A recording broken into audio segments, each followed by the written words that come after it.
rakan sahabat sejati Presiden Republik Indonesia Pak Jokowi.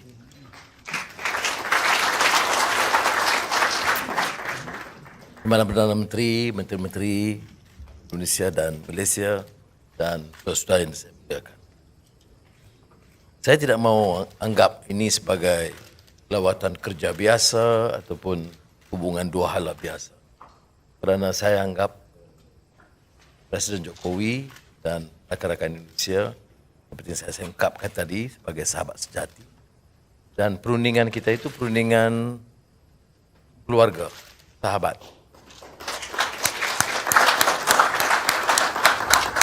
Ini terbukti Bapak Presiden bahawa dalam hubungan, sejarah hubungan dua hala dengan mana-mana negara di dunia dalam pengalaman kita, peningkatan kerjasama dan persefahaman dalam masa yang singkat dengan Indonesia ini luar biasa.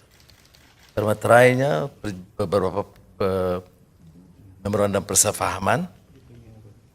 Selain itu, bidang kerjasama antara Polis Diraja Malaysia dengan Polis Indonesia, Menteri Pertahanan Indonesia dan Menteri Pertahanan Malaysia, yang walaupun tidak tercatat dalam persefahaman, tetapi kerjasama dua hala itu sampai ke tahap yang sangat membanggakan dan akan memberi faedah dan manfaat bukan sahaja kepada pemerintah dan kerajaan, tetapi kepada rakyat Malaysia dan Indonesia.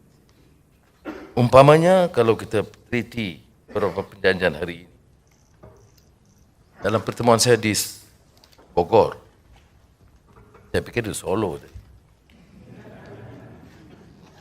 Bapak Presiden dengan cara santai beritahu saya, Anwar, runding ini sudah puluhan tahun batasan, tak mampu diselesaikan. Jadi komitmen Presiden itu sangat jelas. Sebab itu pengarahan kita di sini dan sambut baik di sana. Terutama dengan dua di luar. Satu jalur keras, satu jalur sederhana. Itu sangat akrab dan memudahkan. Dan saya bangga dengan pimpinan kedua-dua menteri ini, rakan-rakan lain. Kita dapat selesaikan satu isu yang telah kita gunding selama berpuluh tahun. Dan hari ini kita saksikan ada yang soal kecil yang akan kita putuskan mengikut instruksi Bapak Presiden Jun tahun depan. Kok saya pun diberi instruksi sekali gitu.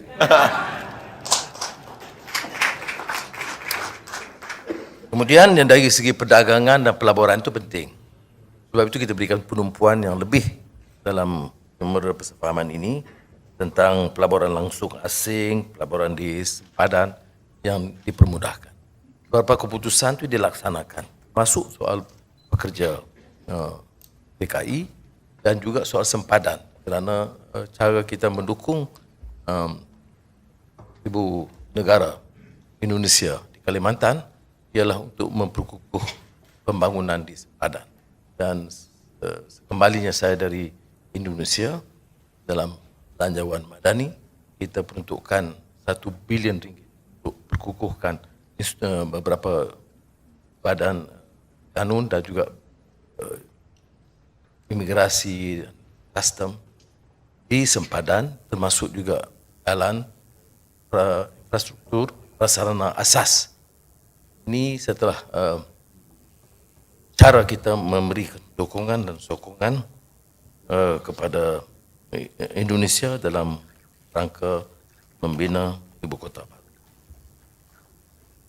Yang lain itu adalah pembatasan sempadan darat dan maritim seperti kita dah beritahu tadi. Kerjasama ekonomi meningkat, tapi ada satu aspek yang Presiden Jokowi agak tekankan dengan begitu tegas. G7 dan di beberapa forum antarabangsa lainnya untuk menjaga dan melihara kepentingan urusan dagang kita, pengeluaran kelapa sawit, bukan saja untuk syarikat-syarikat besar tetapi juga untuk kebun-kebun kecil. Dan kita sambut dengan baik dan saya ucap tahniah Kerana kedua-dua menteri dalam rapat di Eropah telah pertama kalinya satu suara Indonesia Malaysia menyuarakan pertahankan kepentingan kelapa sawit.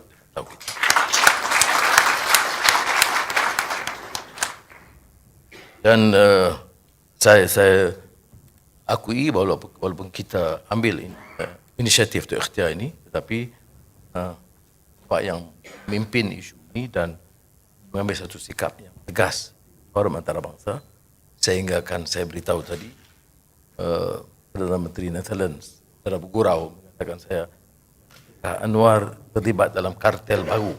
Saya mula tak dapat tangkap rupanya istilah kartel itu digunakan juga oleh Bapak Presiden dalam pertemuan G7 untuk pertahankan kepentingan ekonomi negara dan rakyat. Jadi yang lain-lain itu macam isu sempadan termasuk jerebu kerjasamanya, peningkatan soal kebudayaan, pendidikan, kegiatan dakwah yang sederhana, pemahaman Islam yang diamalkan di Indonesia yang boleh kita manfaatkan. Itu semua insya-Allah kita akan teruskan kerana ini memberi makna persahabatan dan kerjasama yang akrab. Jadi acara Presiden Jokowi hari ini itu luar biasa. Santai terus. Kita mau ke mana? Mau ke Coket, Kampung Baru. Kok saya kata ini presiden. Jadi kita persulitkan juga kita ini soal. Tapi itulah sosok Presiden Indonesia ini. Selain ke Istana Negara petang nanti dan Seri Perdana, pilihannya masih terus ke Medan Rakyat Arhain di Kuala Lumpur. Jadi sekali lagi saya ucap terima kasih bagi pihak Azizah dan keluarga, Bapak dan Ibu sini, dan saya harap ada Presiden atau sesudahnya Bapak tetap keluarga dan sahabat kami anggap biasa seperti mana Bapak anggap kami ada terperosok di penjara atau keluar, itu masih sahabat sejati. Terima kasih Pak. Bismillahirrahmanirrahim. Assalamualaikum warahmatullahi wabarakatuh.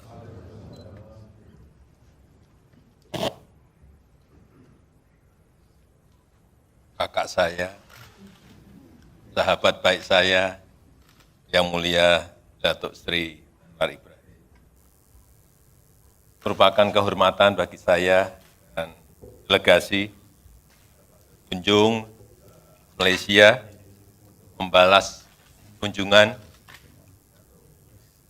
Anwar Ibrahim ke Indonesia pada bulan Januari yang lalu. Tadi sudah banyak disampaikan oleh Datuk Anwar. Yang pertama, saya menyambut baik penyelesaian negosiasi batas laut teritorial di Laut Sulawesi, di Selat Malaka bagian selatan, setelah 18 tahun proses negosiasi. 18 tahun. Bisa diselesaikan. Ini alhamdulillah.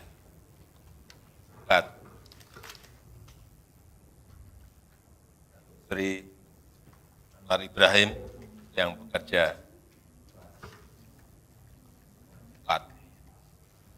bantu para menteri. Saya juga berharap negosiasi perbatasan lainnya, termasuk di darat, Badik, kemudian Sinapat selesai, juga bisa segera diselesaikan.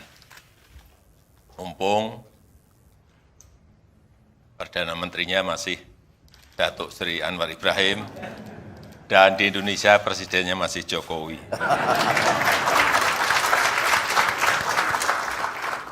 Saya juga menyambut baik penyelesaian MOU untuk Border Crossing Agreement, Border Trade Agreement, dan juga sertifikasi halal, dan juga kerjasama promosi investasi.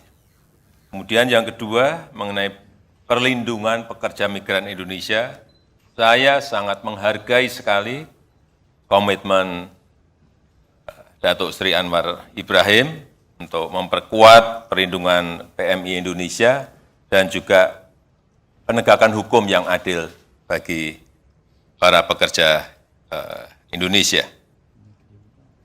Dan juga saya dan Pak Anwar sepakat untuk membentuk mekanisme khusus bilateral untuk menyelesaikan masalah-masalah pekerja migran Indonesia. Saya juga mendorong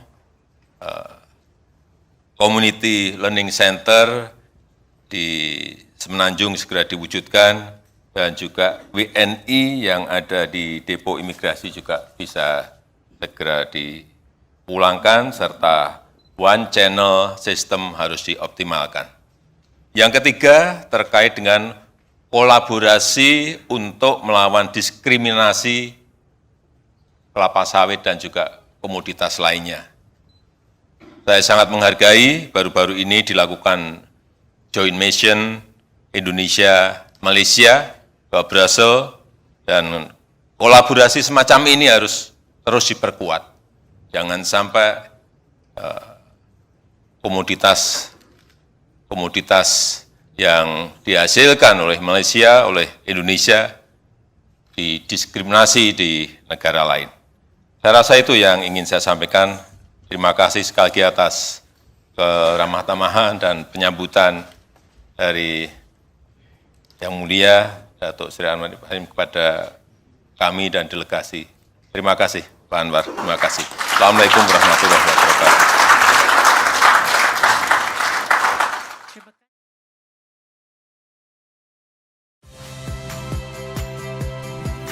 Saya Yasir Neneama. Saksikan program-program Kompas TV melalui siaran digital, pay TV, dan media streaming lainnya. Kompas TV, independen, terpercaya.